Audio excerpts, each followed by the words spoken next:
tous. Comment ça va? Parce que moi ça va super bien, je suis trop contente d'être ici. Et est-ce que vous savez pourquoi je suis ici? Eh bien, je suis ici pour résoudre le plus grand mystère de l'humanité. Qui, de l'œuf ou de la poule, est apparu le premier? Quelqu'un sait? L'œuf. Ici l'œuf? La poule. C'est partagé. Je vois quand même que beaucoup n'ont pas répondu à la question. J'espère que ceux-là ne pensent pas que c'est le coq. Parce que si les garçons étaient capables d'un tant soit peu d'initiative, je pense que ça se saurait. Bien sûr, je parle pas pour toi, Anthony, hein. D'ailleurs, je sens que tu es en train d'avoir l'initiative de m'embaucher pour une de tes prochaines émissions. Bon, pour revenir à cette épineuse question, comme tout bon enfant de 10 ans, j'ai bien pensé à aller voir mes parents. Mais là, ils auraient eu un avis divergent sur la question. Et je voyais déjà la scène. Mais je te dis que c'est l'œuf!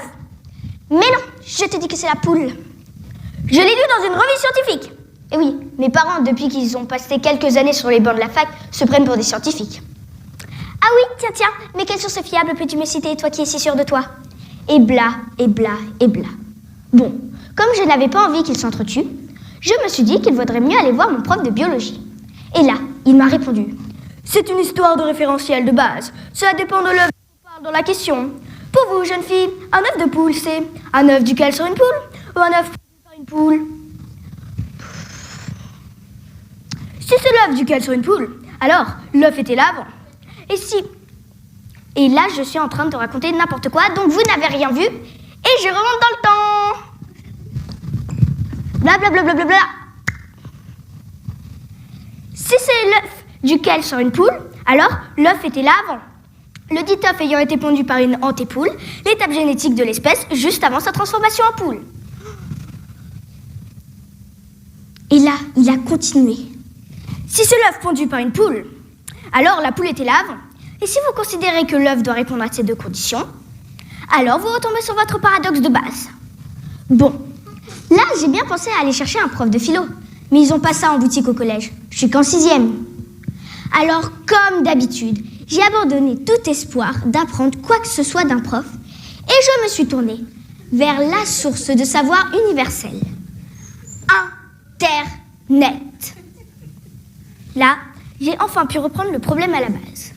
Alors, au tout début de la création, dans ce grand vide intersidéral, il y avait là, au tout début, une poule. Ah! Et oui, je sais que très souvent le partisan de l'œuf est déçu.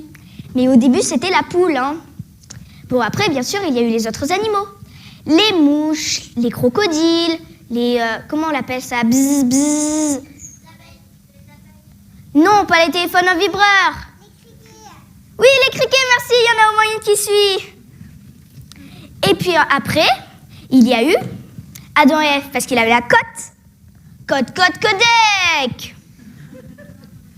L'homo sapiens, le biface, les zéros, le train à vapeur, le téléphone, la télévision, l'aspirateur sacré, les 4,80 qui sonnent, Pichoun TV. Mais au tout début, il y avait une poule, j'ai eu du néant, tout droit sorti d'un œuf qui venait d'être pondu. Merci à tous.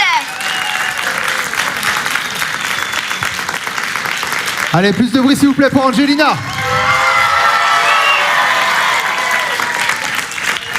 Tiens, rapproche-toi, en plein milieu de la lumière. T'es une star, non? Ouais. C'est toi qui as dit ça. T'avais oublié des gens ou pas tout à l'heure? Ou t'as cité tout le monde? Ah, il y avait les enfants de ma prof de français. Ah, je me disais bien qu'il manquait quelqu'un.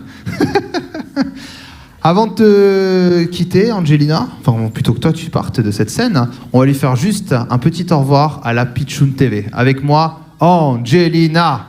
Angelina, Angelina, Angelina, Angelina.